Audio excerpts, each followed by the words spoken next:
C'est un silence de plomb qui s'est abattu sur les rues de la capitale écossaise ce lundi. Hier, 3 jours après la mort d'Élisabeth II, qui s'est éteinte dans son château de Balmoral à l'âge de 96 ans. Sa dépouille est arrivée au palais d'Holyrood, résidence officielle de la famille royale à Édimbourg. Mais comme le veut la tradition, sa dépouille va être présentée en la cathédrale Saint-Gilles pendant 24 heures. Pour que les Écossais puissent venir lui rendre un dernier hommage.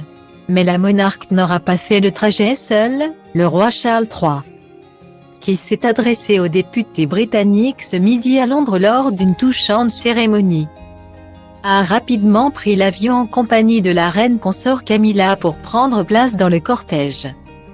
À ses côtés, sa sœur la princesse Anne, mais aussi ses frères les princes Édouard et Andrew. Ce dernier n'a d'ailleurs pas manqué de faire à nouveau parler de lui, interdit de port de la tenue militaire depuis qu'il a été déchu de ses titres.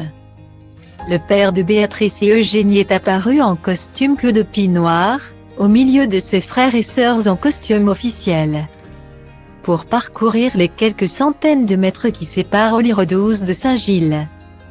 Le cortège a été accompagné par des milliers de personnes venues rendre hommage à la reine dans un silence absolu.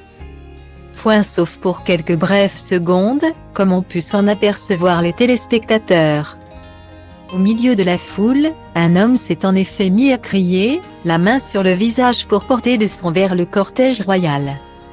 S'il est difficile de capter ces paroles, l'individu a été très rapidement attrapé par un membre de la sécurité et tiré en arrière, loin de la cérémonie. Une scène qui rappelle à quel point la sécurité va être un enjeu crucial au cours des prochains jours. Alors que des centaines de milliers de personnes sont attendues à Londres pour venir se recueillir sur le cercueil d'Élisabeth II, qui sera à son arrivée exposé dans l'abbaye de Westminster, en espérant qu'aucun incident ne vienne entacher ce moment si solennel pour les admirateurs de la reine.